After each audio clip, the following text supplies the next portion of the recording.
Coming up on this episode of Cooked, we'll follow the story of a bagel shop owner in Costa Mesa who takes inspiration from his father's story. We'll spotlight Pathways of Hope, an emergency food pantry in Fullerton that tackles food insecurity in Orange County while bringing the community together.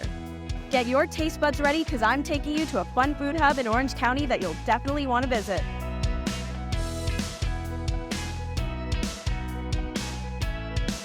Welcome to the premiere of Cooked, your weekly insight into the heart of food in OC. I am Caroline Applegate, and we want to show you the resilience and compassion that define these culinary communities. What better way to start off your morning than with your favorite bagel and some coffee? Angela Jara is here to show us what makes this bagel hotspot a center for community and resilience.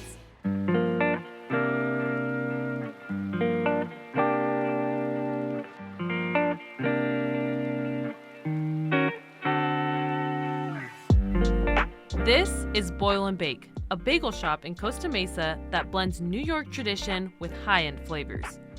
Founder Carlos Perez Jr. opened Boil and Bake in 2022 to put his own spin on the bagel industry. I kind of decided, what if you, how can I do bagels differently versus just like your old school, just bagel shop? So I met my chef, and so we kind of came up with this idea where we would apply fine dining ingredients to just a bagel place.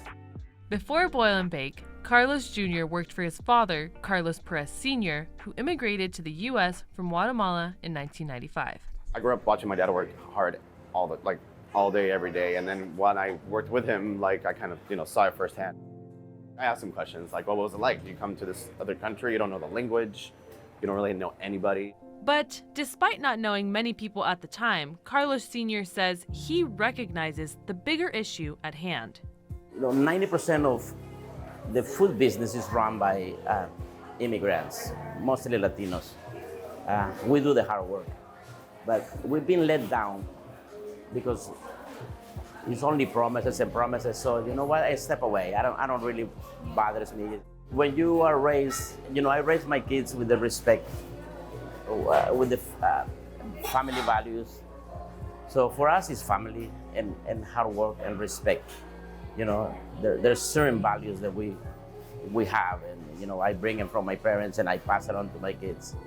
So those don't change. And clearly it shows. Carlos Jr. carries this respect and resilience in his work life despite the barriers and discrimination he may face.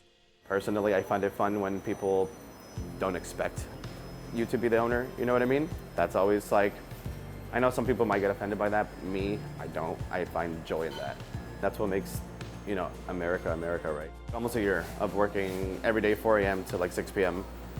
every day, and it was extremely hard. But yeah, it's, and I'm enjoying the rewards for all that hard work. Besides the business is the human part. If you don't treat these people with human dignity, they have so many options. Like father, like son, Carlos Jr. says one day he wishes to take inspiration from his father's success. One day if I have a family, I definitely will want to follow in those footsteps. Very hardworking, but very respectable. His staff respect him and love him, and so I try to apply the same, principles on in my place. And after hearing the heartwarming story, what better way to end off other than trying Boil and Bake's special sourdough bagel? So Carlos just gave me this traditional rustic sourdough bread because I mentioned I was gluten intolerant, and he was very thoughtful and he said, hey, just try it, see if it goes down well in your system.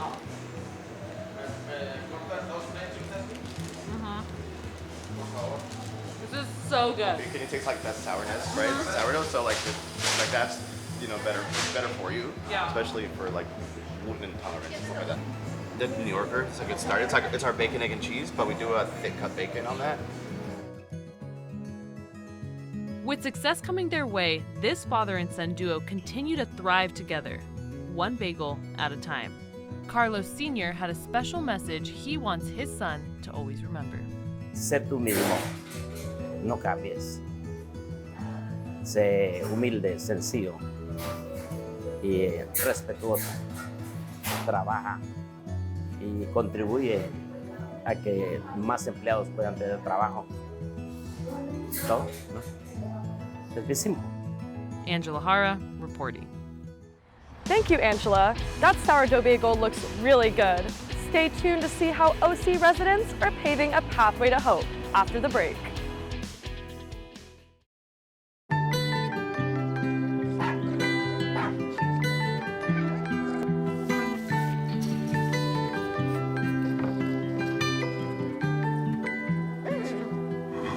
Well, you only need the light when it's burning low.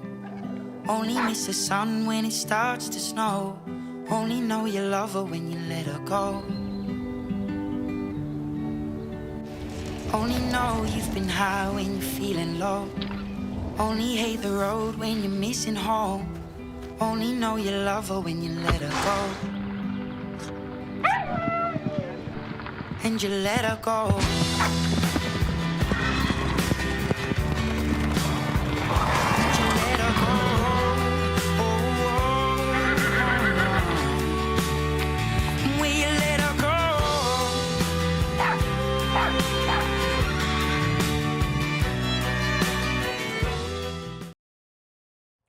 Leaving the warmth of Boil and Bake takes us to another OC community spot, Pathways of Hope.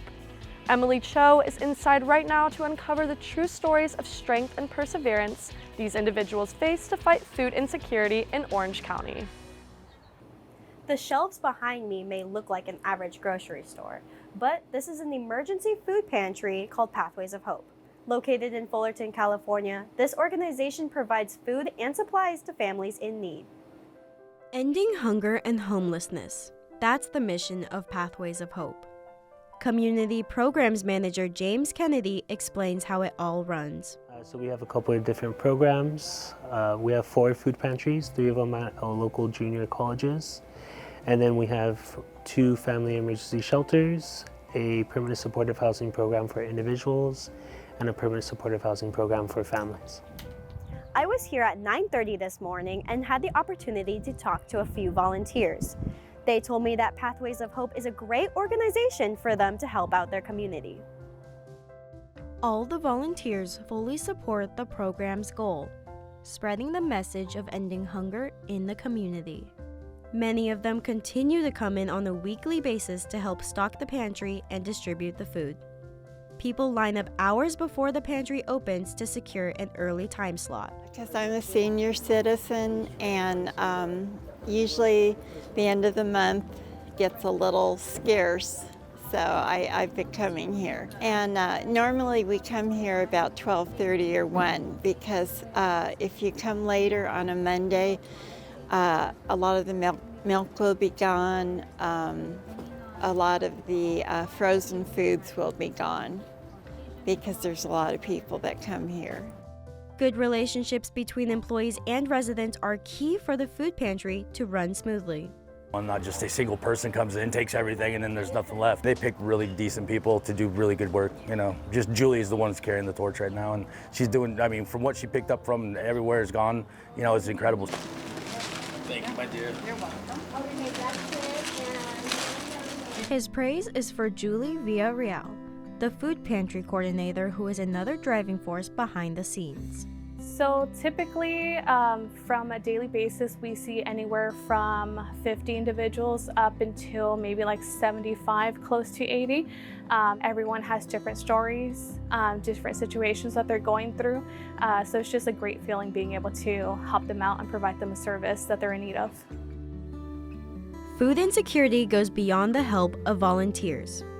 Despite needing these resources for themselves, some community members express their gratitude by passing it on. I'm almost homeless right now because I came out from jail, I'm sorry, just out of nothing, you know, and this helped a lot. When you have money, put something in God's hand. If you don't want to give it to someone special, give it to the people who need it.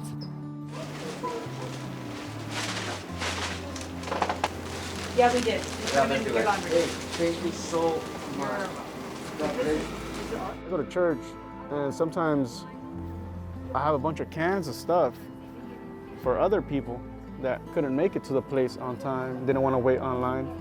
So I'm like, hey, I got all these cans right here, so I give them the cans. It's a cycle of gifts to everyone. Kennedy further explains the process of registering and receiving from the food bank.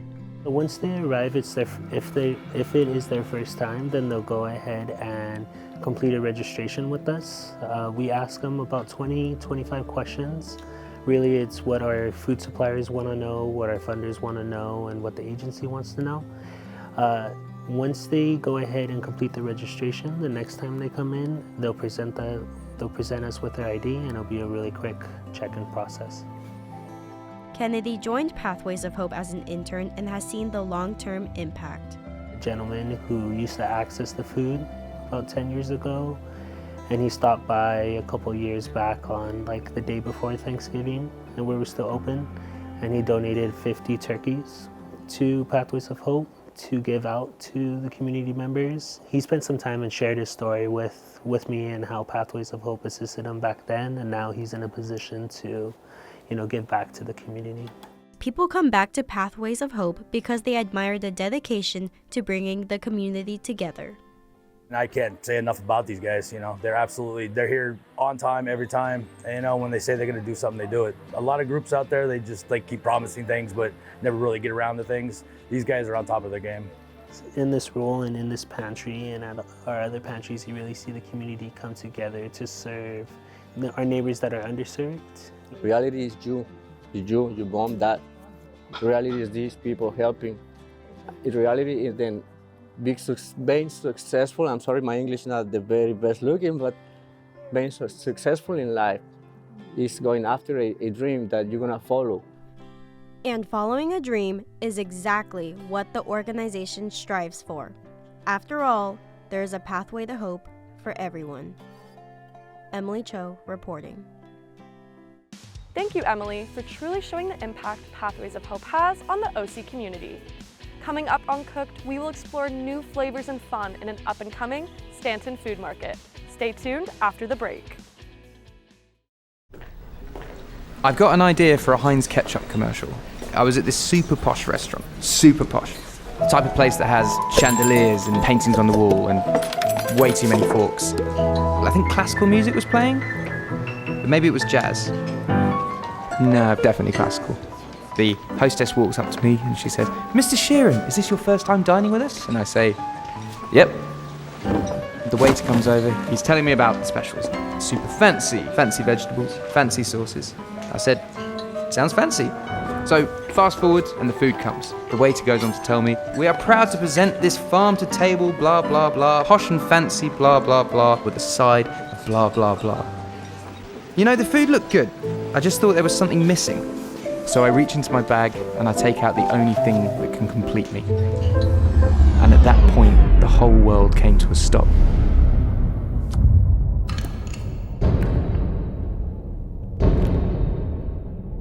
And the waiter was screaming through his eyes.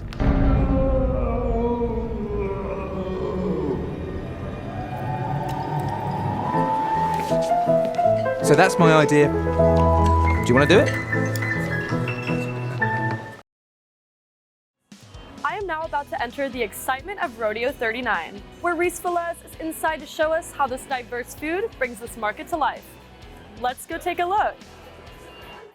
This is Rodeo 39 Public Market, a fun food hub located in Stanton, California. It's a Saturday night and this place is packed with people looking for something good to eat. I'm Reese Velez and I am hungry, so let's see what's cooking. Rodeo 39 is the destination to eat, drink, shop, and of course share. Very lucky to live in Orange County. I think best food in America. Rodeo 39 was inspired by the historic streets of Highway 39 and Beach Boulevard. Director of Operations Paul Chi says the main goal of this food hub is to honor Asian culture. The inspiration was an Asian food market. We were sitting in the heart of, Garden Grove, Westminster, which is traditionally, Korean and Vietnamese, so we have to stay true to that culture. And clearly, the culture is shown through the food. If you're feeling Asian fusion, you can get anything from ube cookies to pork belly curry. Definitely, when people don't know what curry, like Japanese curry is, they always go for the chicken katsu just because it's like the most popular and everyone talks about that. Everyone knows that, so that's why I wanted to do something different and do like gyozas, pork belly, beef belly, something that you don't see very often. But there's something for everybody. Take a look at these delicious crepes from Crepes Avenue. Owner Jordan Ravina brought his business all the way from France. Nonetheless, he says Rodeo 39 is his home away from home. Okay, guys, here is so cool. Since we arrived here, the other business person, they came here, ask us a lot about our business, about me, my wife, and why, how we do the business, and very curious about the French food. So they taste, and most of the person say it was good. But what makes this location so special? Paul explains that each of the Rodeo public market locations caters to a specific community. That's one thing that we want to stay true to, you know. This location and the Ontario one totally different because the demographics are different and you have to be sensitive to that. The one that we have in Ontario is more kind of like, it sits on an old dairy farm, so it's kind of like more ranch style. The San Juan one will be a little bit more cowboy because they have such a big history with the mission. Every single one we want to a little bit different. And within these public markets, he says it's a great start for newer business owners. So like a lot of the businesses that we see inside the rodeos, they're all, you know, like first-time business owners. They started maybe at a food truck or started at, you know, like a night market, you know, and they don't necessarily understand what it's like to start a business. Well, this is a great stepping point to expanding and getting your own brick and mortar. Kit Ma explains how his business grew at Rodeo 39. The first location was in Chino, and then we transitioned over here. And it took off from the beginning since we opened. I mean, it was a 2-year process before we actually opened, and it was well received within the community. I mean, the lines were out the door day in and day out since the beginning. Of course, I had to support these businesses by trying their food. And let's just say, you gotta try this for yourself. All right, I just sat down after ordering from Tenori, which specializes in onigiri. Onigiri is a traditional Japanese comfort food made with rice shaped into a triangular shape. And they recommended spicy salmon, pork belly, and honey shrimp. I also ordered a lychee lemonade.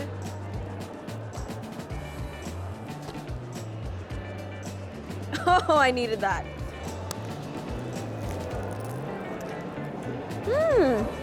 This is like the perfect snack, honestly. You get 3 onigiris for $11, which is such a steal.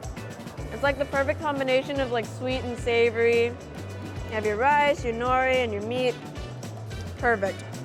So we just had honey shrimp and pork belly, which means this has to be spicy salmon, which is what Kit recommended.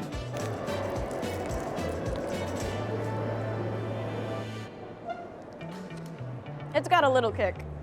This just made my day. This is so good. I'm eating good today. So I got a pork belly curry from Kare Japanese curry restaurant. Look at this. And of course I couldn't say no to boba. I got a mango green tea from Best Tea, and I am so ready to eat.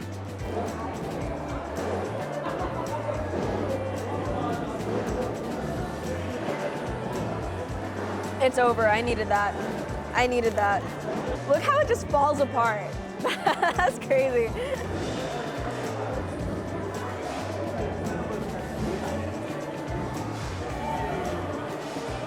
I needed that today. It's so good.